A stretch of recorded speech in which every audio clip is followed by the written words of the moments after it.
Hi, just wanted to say a few things to those of you who are working in community group ministry, community group leaders. Just wanted to go over three different matters with you. First of all, I wanted just to talk to you a little bit about the whole idea of multiplying our groups. As you know, in about 2 years ago or over 2 years ago, we began the community group model that we're currently using, and our desire was every 2 years these groups would multiply. Of course, we didn't foresee the pandemic that hit us last spring, and as we were coming close to the end of that 2 year cycle, that caused Ken and myself to pause and to think that it probably was not appropriate for us to start multiplying groups in September as we had originally planned. However, it is our desire to begin that multiplication process as early as this January. So we're hoping that maybe a couple groups will begin to multiply, or at least by next spring, and then we'll continue to move the process into the next school year. To remind you why we want to do this, there's really several reasons, but it really gives an opportunity for people who are not plugged into the life of the church or to the church family, people who are just not connected, newcomers or people that have been here a while but still are disconnected. It gives them an opportunity to get enfolded into a group such as your own. It also gives opportunity for people who might be a part of the outposts of those in your group who are curious and seeking and would be interested in learning more what it means to be a follower of Christ, and what a greater way and greater opportunity for them to learn that than participating in a community group. And so that being so, then it requires us to think about having places to put them and for them to actually be enfolded, an empty spot, so to speak, where they can join and participate. It also gives opportunities for leaders to be developed, strengthening what we call our leadership pipeline. And there's other reasons, but there's a myriad of reasons of why we want to do it. But the question of how do we go about multiplying these groups, as we've shared with you before, there are a variety of ways of doing it. There's not one cookie cutter method. We know for sure that the relationships in your group are important as you've forged those relationships and developed them over the last 2 years. And we value that point, and we know that those relationships are important. So here's an idea, is to keep a relationship going between your current group and the new group, what we could call sister groups. And how that looks will vary from group to group. Maybe it's doing a social once in a while, once every a month, or once every couple months. Maybe it's doing the same study in both groups and then coming together periodically to discuss the study together. It'd be up to exactly how you'd want to do it, but certainly the concept of sister groups might be something you want to entertain. You also would want to think about whether or not do you have an apprentice. Obviously, without the apprentice, someone who can actually then is ready and prepped to lead the group, might be hard to multiply, to birth a new group.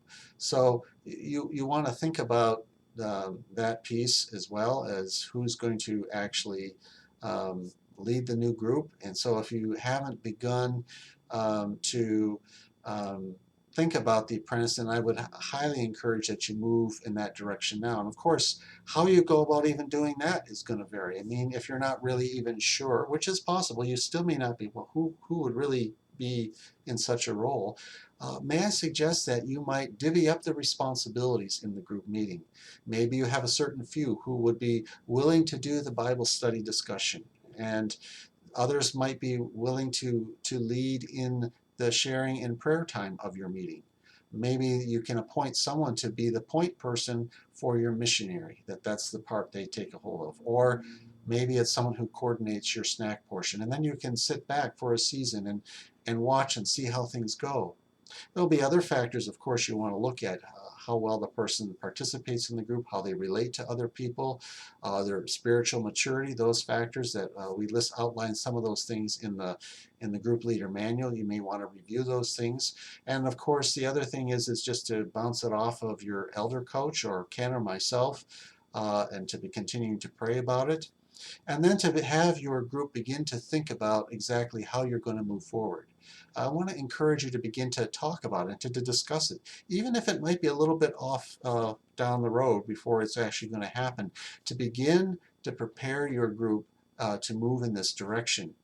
And thinking about exactly how that's going to happen. Maybe it's going to be one couple from the group that will launch it, or maybe it'll be two couples that will serve as your core to bring this about.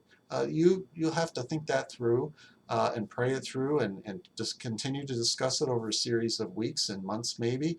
But all I'm doing is encouraging you to just become intentional about it and make sure it's on your radar screen, because we really want to make sure that we can open doors for other people to be enfolded in and get more people in our church family connected. We can help you as you move forward. We can help you with a list of persons or possible individuals to invite as you move down that path. So again, if Ken or myself, as well as your coach, can be of further help, we also will be working directly with the coaches to even to equip them and to help them help you. So this is very much something we'd like to see happen as we move forward, especially as we start doing this in January. The second thing I just want to mention to you is that in a couple of weeks I'm going to be sending out to you a group profile, your group profile, just for you to review the details of the meeting times and place where you are and who's in your group and other such details. If you could just promptly update that information for me just to review it and tell me what corrections I need to make. In particular, Ken and I really want to know who indeed are participating in the groups versus those who are not. So that we have an accurate list as we move forward. And finally, I hope that you're finding this book, Caring for One Another, to be beneficial as you read and discuss it together, along with the discussion questions from the sermons. It's our hope that this will be incredibly helpful to you as you try to, again, to just help build more meaningful and significant relationships within your group. And we're praying that the Lord will use that as a whole to really strengthen our church family. Also, when we talk about curriculums, I just want to mention to you that this is a good time as you're going through this material to be thinking about what are you going to do next. If you need a list from me of the possible curriculums, just email me. I'll send you the list, and then connect with me if there are particular curriculums you want to review. I want to make sure I have something available to give to you to look at, so that's why I'm encouraging you to think about that now, just so that I can work with you and make sure that you have what you need in a timely fashion, so whenever you're ready to start your new study, that you have it ready to roll. So those are the things I just wanted to share with you today. And again, let me just thank you so much. Thank you for your time and your commitment to investing in building into people's lives and discipling people in the way of the Lord Jesus Christ. Ken and I are praying for you. And if there's specific prayer requests, things that we can pray more intelligently, please don't hesitate to contact us. Don't hesitate to contact your elder coach as well. I know that he would want to be praying for you. He should be contacting you soon and should be visiting your group sometime this fall. We'll be encouraging each elder to do that. So don't hesitate to reach out to us. We want to help you in any way we can to see your ministry succeed. Thanks so much. God bless.